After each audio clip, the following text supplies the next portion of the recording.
لە ڕێکەوتنامەی سایکس-پیکۆوە بۆ سیڤەر و لۆزان و دابەشکردنی کوردستان. لەگەڵمان من ئەمڕۆ لەم فیلمە بەڵگەنامەیەدا قسە لەسەر ئەم بابەتە گرنگە دەکەین.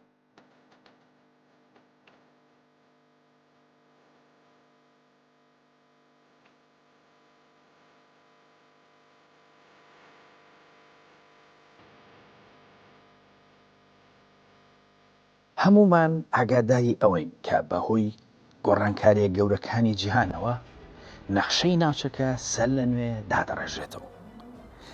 زیاتر لە 100 ساڵ لەمەوبەر ناوچەکە بە ڕەوشێکی هاوشێوەی ئەمڕۆدا دەڕۆیشت و لە ئەنجامدا کوردستان دابەشکرا. لەبەرەوە گرنگە ئێمە لە 3 ڕێکەوتنامە بگەین: سایکس-پیکۆ، سیڤەر و لۆزان، کە بوونە هۆی ئەم ڕەوشەی ئەمڕۆ. ئەوەش بە ئامانجیەوەی کە ئەو تێگەیشتنە ببێتەوانەیەک بۆ چۆنیەتی مامەڵەکردن لەگەڵ ئەمڕۆ و داهاتوو. ئەمڕۆ بەسپاسەوە ئەم بەرنمەیە لە ناوەندی ڕۆشنبیری دکتۆر عیزەدین مستەفا ڕەسوول تۆمار دەکەین.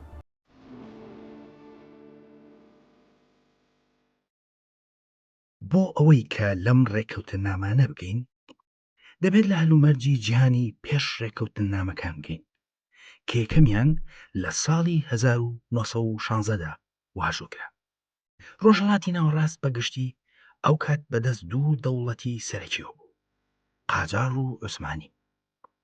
ئەم دوو دەوڵەتە کوردستانیان لەژێر دەستا بوو، واتە ئەو کاتە کوردستان دوو بەشی سەرەکی بوو.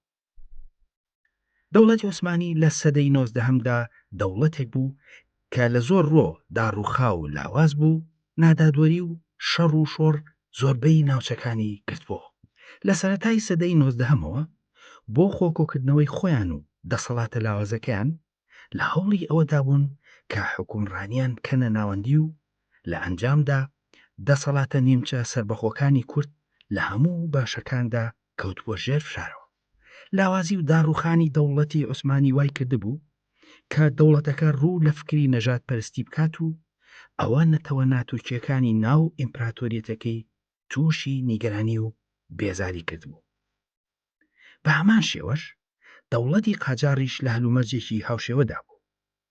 ئەویش لە ناوە داڕوخا بوو، بەشێک لە خاکەکەی لەدەستدا بوو بە ڕووسەکە. ئەوانیش لە ڕەوشێکی خراپدا بوو.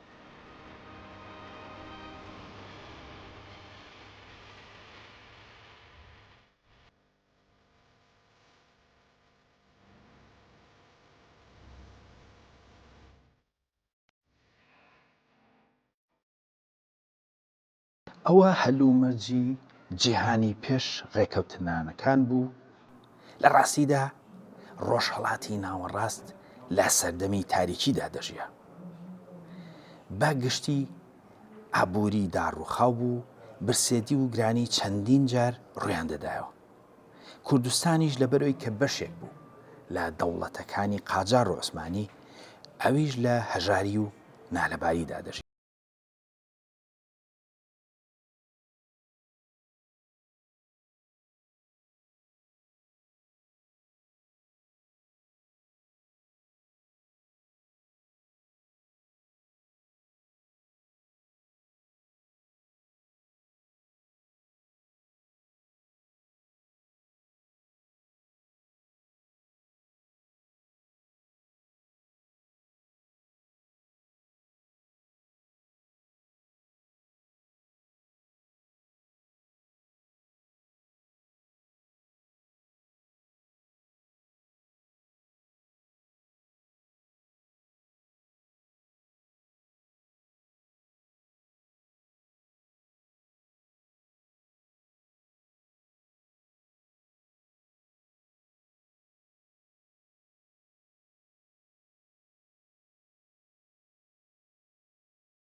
19 بەو جۆرە سەدەیەکی پڕ لە نەهامەتی بوو بۆ کوردستان و ڕۆژهەڵاتی ناوەڕاست. ڕەوشی نالەباری ئەم دوو دەوڵەتە عوسمانی و قاجار وای کرد کە جگە لە شۆڕشەکەی شێع عەبدوڵڵای ناری کورد بابەتی نەتەوەی بە شێوەی جیاواز بکەوێتە ڕوو. کورد لە ڕێگای جیاواز و کەسایەتی جیاوازەوە لە هەوڵی بەدەستهێنانی مافەکانیدا بوو. یەکێک لەو هەوڵانە لە ڕێگای یەکەم ڕۆژنامەی کوردیەوە بوو بە ناوی کوردستان. ڕۆژنامەکە لەلایەن مقداد مەدحەت بەدرخان کە سەر بە بنەماڵەی بەدرخانی میرانی بۆتان بوو لە میسر دەرکرا. ئەو ویستی لە ڕێگای ئەو ڕۆژنامەیەوە هەوڵەکانی کورد بخاتە ناو چوارچێوەی ڕۆژنامەیەکە و دەنگەکان لە یەکتری نزیک بکاتەوە. ئەو ڕۆژنامەیە ڕێگە خۆشکەر بوو بۆ چەندین گۆڤار و ڕۆژنامەی تر کە بەدوای ئەودا هاتنەکایەوە. شان بەشانی ئەمانە هەوڵی دوو ئاڕاستەی گشتیشا بوو. ئاڕاستێکیان دەیویست کورد جودا بێت و دەوڵەتی سربەخۆیە بێت. لە کاتێکدا ئاڕاستەکەی تر دەیویست ئۆتۆنۆمیان لەژێر سایی دەوڵەتی عوسمانیدا دەست بکەوێت. یەکێک لەو بنەماڵانەی کە زۆر چالاک بوون بنەماڵەی بەدرخانی میرانی بۆتان بوو. ئەم بنەماڵەیە چەندین ئەندامیان بە شێوەیەکی بەردەوام و لە ڕێگای جیاوازەوە هەوڵیان دەدا.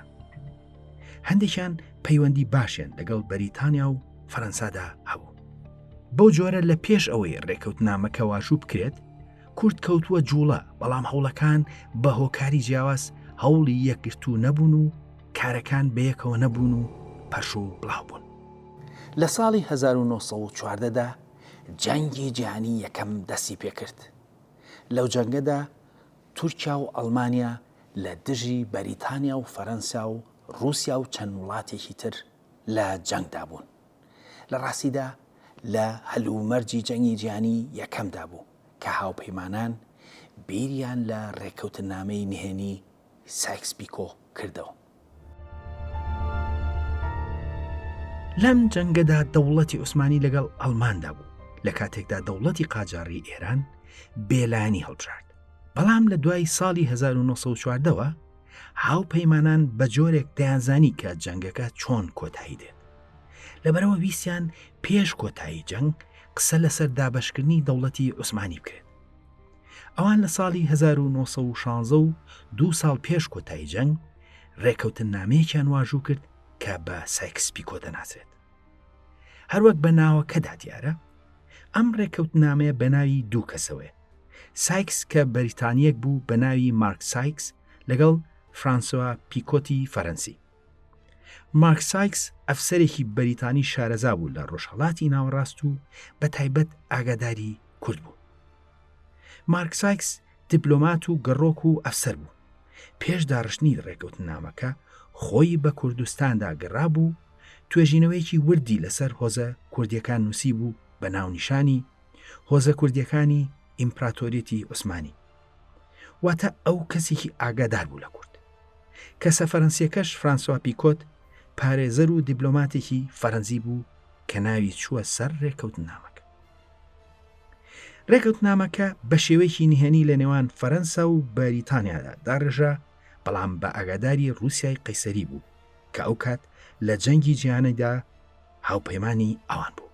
لەم ڕێکەوتنامەیەدا کە لە ساڵی 1916 داواژووکرا، فەرەنسا و بەریتانیا ڕێککەوتن کە دوای جەنگی جیهانی یەکەم ناوچەکانی ڕۆژهەڵاتی ناوەڕاستی بندەستی عوسمانی دابەش بکەن لە نێوان خۆیاندا. رووسیاش لە ڕێکەوتنەکەدا بوو بەوە ڕازی بوو، بەڵام ئەویش داوای کردبوو کە هەندێک بەشی لە دەوڵەتی عوسمانی بکەوێتە دەست. ڕێکەوتنامەی سایکس-پیکۆ بە ناوی کەسانێک کۆبوون کە هەندێکیان پسپۆر بوون لە بواری کووردا. کەسێکی وەک مارک سایکس ئەو لەو سەردەمەدا باشترین توێژینەوەی لەسەر هۆزە کوردیەکان نووسی بوو، ئاگاداری نەتەوەی کورد بوو. بەڵام باشە ئەم ڕێکەوتنامەیە چۆن بوو، چی بۆ کورد تێدا بوو؟ یەک لەو بەشانەش دوو ناوچە بوون. ناوچەیەک حکمی ڕاستە و خۆی ئەوان و ناوچەیەکی تر لەژێر چاودێری ئەواندا بوو. دەبینێت ناوچە تۆخەکە ناوچەی ژێر دەسەڵاتیان بوو، ناوچە کاڵەکە ژێر کاریگەری و چاودێری ئەوان بوو. وەک دەبینرێت بەریتانیا زیاتر نزیک کەنداوی هەڵبژاردە بوو، کە بۆ ئەو کە لە هندستان بوو ئەوە باشترین براردە بوو. فەرەنسا لە مووسڵەوە تاک و سووریا و بەشێکی شام، ڕووسەکان ئەرمینیا و بەشێکی کوردستانی باکوور و ئەستەمبوڵ و دەوروبەری. بەو جۆرە و بە شێوەیەکی نهێنی لە وتوێژی نێوان ئەو سێ وڵاتەدا وڵاتی عوسمانی بە تەواوی بەش کرابوو. ڕێکەوتنامەکە ئاماژەی بەدەوڵەت بۆ عەرەب کردبوو، بەڵام بەو شێوەیە نەبوو کە بەریتانی و فەرەنسیەکان پەیمانیان پێدابوون بەرامبەر بە هەستان لە دژی عوسمانیەکان. بۆ کورد ڕێکەوتنامەکە هیچی تێدا نەبوو جگە لە دابەشکردنی ناوچەکە. ئەوان بەپێی بەرژەوەندی خۆیان ڕێکەوتنامەکەیان دانابوو نەکبوونی نەتەوەکان لەسەر خاکەکەیان. واتە وەک لە ڕێکەوتنامەی ساکسپیکۆدا دەردەکەوێت، بەریتانیا و فەرەنسا هیچ پلانێکیان بۆ دروستکردنی شوێنێک بۆ کورد نەبوو. ئەوان سەرەتا زیاتر خەریکی بەشکردنی خاکی دەوڵەتی عوسمانی بوون و دەیانویست پێش جەنگ هەلایە و داواکانی خۆی بخاتە ڕوو بۆ ئەوەی کە دوای جەنگ بێکێشە دابەشکردنەکە تەواو بکەن. بەڵام لەو نێوانەدا گۆڕانکاریشی گەورە ڕوویدا. لە ساڵی 1970دا لە رووسیا کۆمۆنیستەکان حکوومەتی قەیسەریان کۆتایی پێهێنا و بەلشەفیەکان هاتنە سەردەسەڵات کە خۆیان بە کۆمۆنیست و دژە ئیمپریالیزم دادەنا. بەلشەفیەکان بە سرکردایەتی لینین ڕێکەوتنامە نهێنیەکان دەستکەوت و وەک دژایەتیەکیش بۆ ڕژێمی قەیسەری و دەوڵەتە ئیمپریالیستەکان دەست بەجێ ڕێکەوتنامەکەیان لە ڕۆژنامەی خۆیاندا لە رووسیا بڵاو کردەوە. واتر چیتر ڕێکەوتنامەکە بە نهێنی نەمایەوە. لە بنەچەدا ڕێکەوتنامەی ساکسپیکۆ ناشەڕێگای ڕێکەوتن بوو لە نێوان فەرەنسا و بەریتانیا و رووسیا بۆ بەڕێوەبردننی ئەو ڕێکەبەرایەتی بەرژەوەندی نێوانیان. لەبەرەوە جێگیر نەبوو دواتر هەندێک گۆڕانکاری بەسەرداهات.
کە خاکی ژێر دەستی دەوڵەتەکەی بە تەواوی لەژێر دەستی دەردەهێنا، بەڵام دەوڵەتی عوسمانی هەر بەناو دەما و بە ئارەزوی خۆیان مەرجیان بەسەردا دەسەپاند.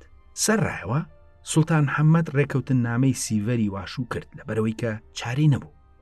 بەڵام دەسەڵاتی ڕاستی لە وڵاتەکەدا لە ئەنقەرە لای ناسیۆنالیستە تورکەکان بوو.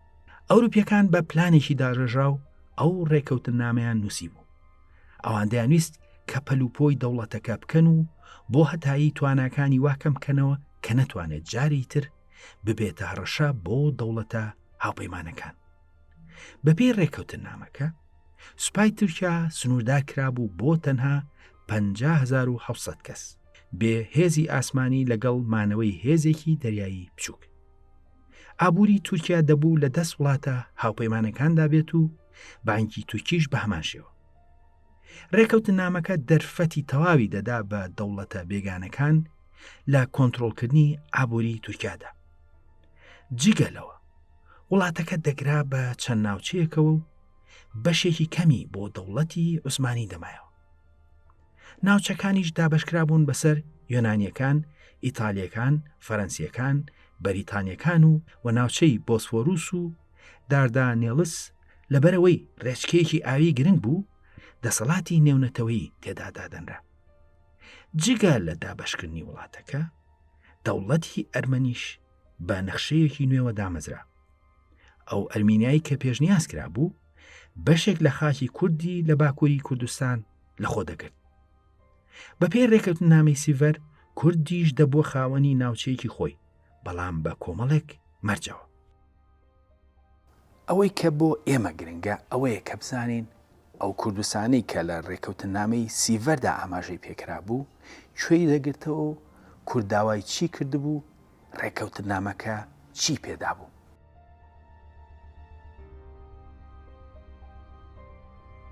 وەک پێشتر باسمان کرد، سیڤەر مافی دەوڵەتی دەدا بە ئەرمەنیەکان، بەڵام ئەوەی کورد جیاواز بوو. بەشێکی ئەو مافە پەیوەست بوو بەوەی کە ئەرمەنیەکان یەکدەنگ بوون. جگە لەوە ئەوان لە ساڵی 1950دا تووشی ڕەشە کوژی گەورە بوون. لەبەرەوەی کە ئەوان ئاینیشیان کریسیان بوو، ئەوە زیاتر کەیسەکانی بەهێز کردبوو. لەبەرەوە ڕێکەوتن نامەی سیڤەر دەوڵەتی بۆ ئەرمەنیەکان فراهم کردبوو. ڕێکەوتن نامەی سیڤەر بەڕوونی بناغی بۆ دامەزرانی دەوڵەتی ئەرمەنی دانابوو. ڕێکەوتن نامەکە دەڵێت تورکیا بە گوێرەی ئەو کاری کە پێشتر لەلایەن زلهێزەکانی هاوپەیمانانەوە ئەنجام دراون، بەو پێە ئەرمینیا وەک دەوڵەتێکی ئازاد و سربەخۆ دەناسێت. هەروەها کۆماری ئەرمینیا خۆی واشووی لەسەر ڕێکەوتن نامەکە کرد. بەڵام ئەوەی کورد لەلی زۆرتیا بوو جیاوازتر بوو. ئەوەی کورد بە مەبەست جێبەجێکردنی بە چەند قۆناغێک دەکرا و ناڕوونی تێدا بوو. ڕێکەوتن نامەکە ئەگەری دەوڵەتی کوردی دانابوو، نەک ناساندن یا دان پێدانان وەک ئەوەی ئەرمەنیەکان. مافەکانی کورد لەژێر ڕەحمی دەوڵەتە کۆلۆنیالیستەکاندا دانرابوو، نەکدرابوو.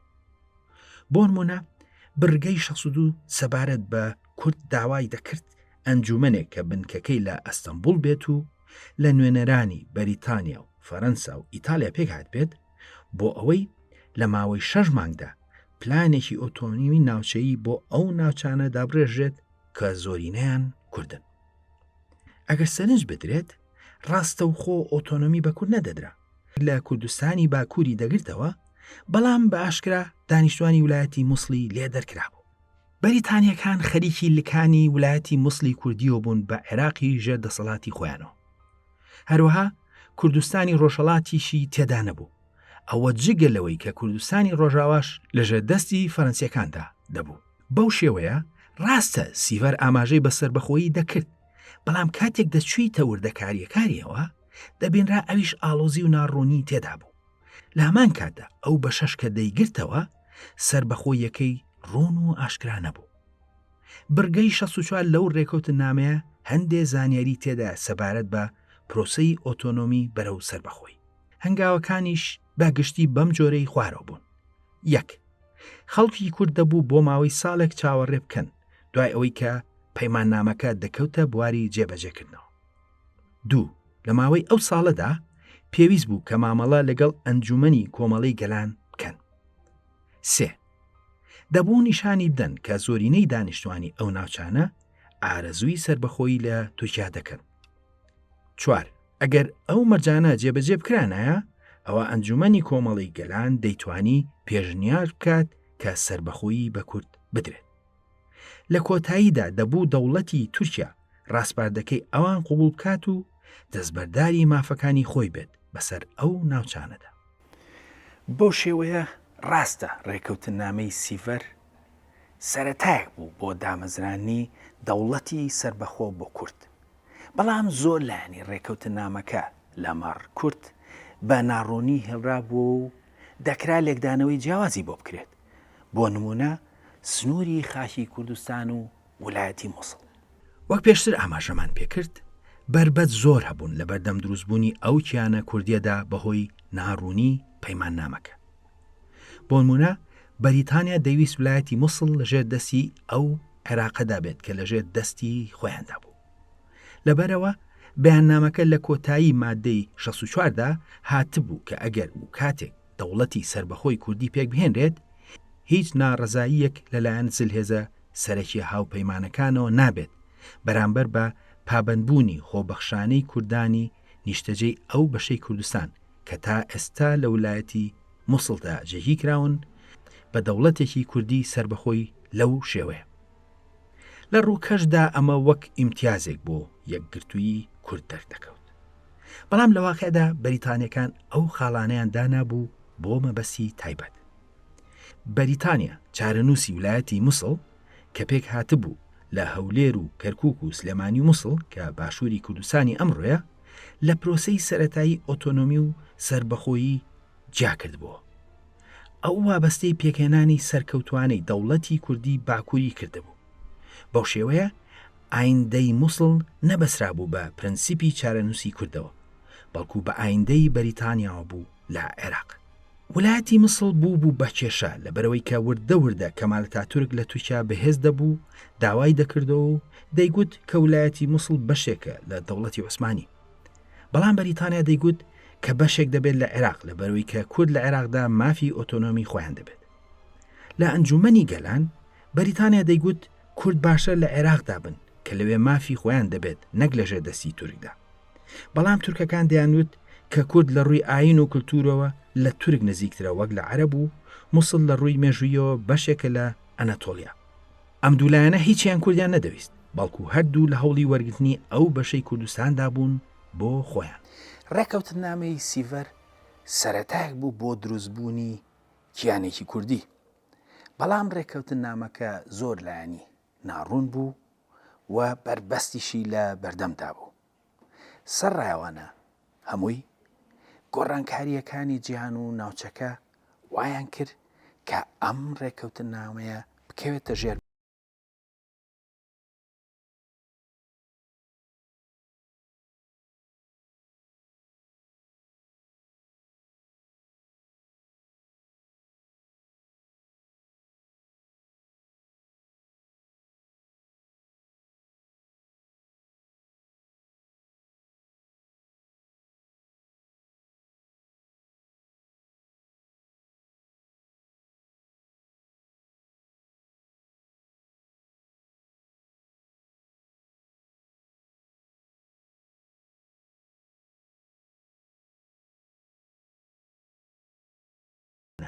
لەبەرەوە پەیماننامەیەک لە نێوان کەمال ئەتاتورک و لینیندا واژووکرا. بەپێی ئەو پەیماننامەیە ڕووسیای لینین هاوکاری چەک و پارە و چەندین شتی کەمال ئەتاتورکی دەکرد لە دژی دەوڵەتە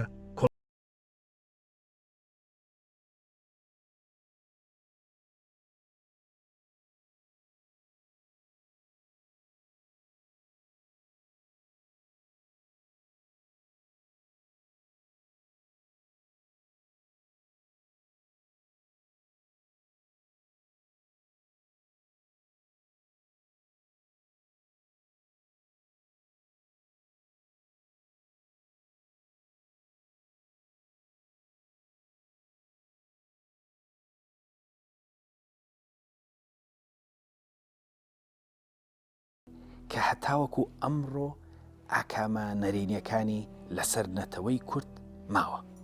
بەڵام ئەم ڕێکەوتنامەی هەر لە خۆی نەبوو، بەڵکو پەیوەست بوو بە گۆڕانکاریە گەورەکانی ناوچەکە لەو سەردەمەدا. ڕێکەوتن نامەی لۆزان بە تەواوی جیاواز بوو لەوەی سیڤەر. لە سەردەمی سیڤەردا عوسمانی تەواو لاواز بوو لە کاتێکدا لە سەردەمی لۆزاندا گیانی پێدا هاتبووە. بۆ دەوڵەتی عوسمانی ئەم ڕێکەوتن نامەیە وەک دروستبوونەوەی دەوڵەتەکە وابوو لە بەرگێکی نوێدا. ئەم ڕێکەوتن نامەیە دانی بە سنوورە نوێەکەی دەوڵەتی عوسمانی داناکە خاچێکی زۆری لە یۆنان و بەریتانی و فەرەنسیەکان وەردەگرتەوە. هەروەها لە ڕووی ئابووریشەوە دەوڵەتی عوسمانی لە سیڤەردا تەواو ژێردەسەی ئەوروپیەکان بوو. ڕێکەوتنامەی لۆزان لە زۆر ڕۆ تورکیای لە کۆتوبەندی ئابووری ڕۆژئاوایی ڕزگار دەکرد. جگەلەوەی کە کەمال ئەتاتورک بە هێزەوە تورکیای دامەزراندەوە، بەڵام بەشێکی گۆڕانکاریەکە پەیوەست بوو بە هەلومەرجی نوێی جیهانی دوای جەنگەوە. ئەوروپا نەیدەویست تورکیا لەگەڵ ڕووسیادا بمێنێت. لەبەرەوە لە ساڵی 1923 و سەردەمی لۆزانەوە ئەوان دانویست تورکیایەکی جێگیر و بەهێز و سەر بە ڕۆژئاوا دروست ببێت و نەچێتە بەرەی ڕووسیای کۆمۆنیستەوە کە بە تەواوی بەرەیەکی دژی ڕۆژئاوا بوو. بەریتانیا کە دەوڵەتێکی سەرەکی بوو لەو ڕێکەوتنامەیەدا لەگەڵ تورکدا لە هەموو شتێکدا ڕێکەوت تەنها لە خاڵی سنووری تورکیا و عێراقدا نەبێت کە کێشەکە لەسەر ویلایەتی موسڵی کوردستانی بوو. واتە ڕێکەوتن نامەکەیان واژوو کرد و ئەو خاڵیان بە هەڵوەسراوی هێشتەوە و ئاڕاستەی کۆمەڵی گەلانیان کرد. بەریتانیا دەیزانی کە لەوێ کاریگەری ئەو زیاترە و دەتوانێت ئەو خاڵە ناکۆکە لە بەرژەوەندی خۆی یەکلا بکاتەوە. دواتر بەریتانیا لە ساڵی 1926دا توانی ویلایەتی موسڵی کوردستانی باشوور بخاتە سەر عێراق کە لەژێر دەستی خۆیدا بوو. ئامانجی بەریتانیا زامنکردنی نەوتی ئەو ناوچە دەوڵەمەندە بوو، ئەوەشی بەدەستهێنا. ئەوەی کە بۆ ئەم بەرنامەیە گرنگە بوونی کووردە لە ڕێکەوتن نامەکەدا. لە کاتێکدا کە ڕێکەوتن نامەی سیڤەر سەرڕای کەم و کوڕیەکانی بەرامبەر بە کورد بناغی شتێکی دانابوو، بەڵام لۆزان بە تەواوی ئەوەی گۆڕی. بەڵکو شەرعێتی یاسایی داڕشت بۆ پارچە پارچەکردنی خاکی کوردستان و دروستکردنی دەوڵەتی نەتەوەی نوێ لە ڕۆژهەڵاتی ناوەڕاست. پێشتر لە کاتێکدا کوردستان دوو بەشی عوسمانی و قاجاری بوو، دوای لۆزان بە بەشی ئازربایجانەوە کوردستان کرا بە 5 بەشەوە. ئەوە سەرەتایەک بوو بۆ دروستکردنی سووریای عەرەبی، دەوڵەتی تورکی و عێراقی عەرەبی و ئێرانی فارسی و ئازربایجانی تورکی و سەردەمی سەپاندنی نەتەوەکانی تر بە شێوەیەکی یاسایی و بە پاڵپشتی شەرعێتی نێونەتەوەی بەسەر کووردا. ئیتر ئەم دەوڵەتانە بە پشبەسن بە شەرعێتی نێونەتەوەی لۆزان دەستیان واڵا کرا بۆ چەوسانەوەی کورد و هەوڵی توانەوە و لە ناوبردنی. ڕاستە کورد لە پێش سیڤەردا وڵاتی سربەخۆی نەبوو، بەڵام لە ڕووی دەسەڵاتەوە هەلومەرجی لە عەرەبەکانیش باشتر بوو. لە چەندین ناوچەدا کورد نیمچە سربەخۆ بوو، بەڵام لۆزان کوردی بە شێوەیەکی یاسایی کردە ژێردەستەی ئەو سێنەتەوە. ئامانج لەم بەرنامەیە تێگەیشتن و وانەوەرگرتن بوو لە ڕێکەوتنەکان کە دوای هەرسێکیان نەخشە ڕێگایەکی یاسایی و نێونەتەوەی داڕێژا بۆ دابەشکردنی کوردستان. جا با بزانین چی لە ڕابردووە فێر دەبین. ڕاپەڕینی دەرسیم ساڵی 1916، ڕاپەڕینی مەلیک مەحموود لە ساڵی 1970 کە گەورەترین هەوڵ بوو بۆ سربەخۆیی کوردستان، ڕاپەڕینی سمکۆی شکاک لە ساڵی 1970، ڕاپەڕینی کۆچیریەکان لە ساڵی 1921 لە باکوور و چەندینی تر. ئەوەی سەرنج دەدرێت لە بەشەکانی کوردستاندا هەوڵ هەبوون بۆ سربەخۆیی و نیوچە سربەخۆیی. کۆنفرانسی پاریس بوو بە نوێنەری کورد و ئەو چەند کەسایەتیکی بەدرخانیەکان داوای سربەخۆی، بەڵام نەتوانرا ئەو جیاوازیانە لە ژێر چەترێک تا کۆبکرێتەوە.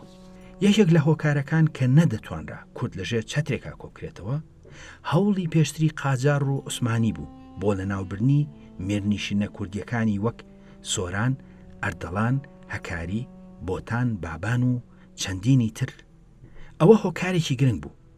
کورد لە سەردەمی سیڤەردا بناغەی دەوڵەتێکی نەبوو کە لەسەری دروست بێتەوە. واتە قاجار و عوسمانی لە سەدەی 19دا بناغەی دەوڵەتە کوردیەکانیان لە ڕێگای لەناوبردنی مێرنشینەکانەوە تێک شکاندبوو کە هەندێکیان بۆ سەدان ساڵ بوو حکومڕان بوون. ئەم ڕۆژڕاستیەکەی بە هەلومەرجێکی چارەنووسازدا دەڕۆین. هەر بۆیە تورکەکان ماوەیەکی درێژە باسی ئاشتی دەکەن. لە ڕاستیدا ئاشتی تورکەکان هەوڵێکە بۆ ڕێگرتن لە دروستبوونی کیانێکی کوردی. بەداخەوە کورد پلانی پێشوەختەی نییە و زیاتر چاوەڕوانە ڕووداوەکان ڕوو بدەن و ئەویش کاردانەوەی هەبێت. لە زۆر ڕۆوە هاوشێوەی سەردەمی سیڤەر و لۆزان دابەش و پەردەوازەیە. هەرچەندە هەندێکی وا هەیە، بەڵام بەکشتی کورد یەک دەستە نییە و حکومڕانانی کورد زیاتر خەریکی کێشەی بەرژەوەندی خۆیانن، وەک لە قۆستنەوەی ئەم هەلومەرجە لە بەرژەوەندی نەتەوەی کورد. هیچ گومانێک لەوەدا نییە کە ئەم ڕەوشەی ئەمڕۆ هاوشێوەیەکی هەیە کە لەگەڵ سەرەتای سەدەی بیستەم و سەردەمی واژووکردنی سێڕێکەوتن نامەکە. بەداخەوە لە کاتێکدا نەتەوەکانی دراوسێمان بە تایبەتی تورک زیاتر خۆیان ئامادە کردووە، هەوڵەکانی کورد پەرش و بڵاون و نەتەوەی کورد بە گشتی کاردانەوە بەرامبەر گۆڕانکاریەکان دەکات، نەک خۆی دەست پێشخەری گۆڕانکاریەکان بێت. ئەو ئاشتیەی کە دەوڵەتی تورک بانگەشەی بۆ دەکات بەشێکی گەورەی پەیوەستە بە هەوڵی ئەوان بۆ پارچە پارچەکردن و لاوازکردنی کورد. ئەمڕۆ نەتەوەی کورد گەورەترین نەتەوەی لە جیهاندا کە خاوەنی وڵاتی خۆی نییە و هەمووشمان بەشێک لە بەرپرسیارەتی ئەومان لە ئەسۆدا، بەڵام هیچ کەس هێندەی سیاسیەکانی کورد بەرپرس نین لە لاوازی و پارچە پارچە بووندا. ئەمڕۆ دەرفەتێک هاتووەتە گۆڕێ کە گۆڕانکاریەکانی ناوچەکە لە بەرژەوەندی کووردا بن، بەڵام گەر کورد بە ناتەبایی و پارچە پارچەی بمێنێتەوە، ئەوە دەشێت ئەم دەرفەتەمان لە کیس بچێت و نەوەکانی داهات و نەفرەتیمان لێ بکەن. تا بەرنامەیەکی تر خواتان لەگەڵ.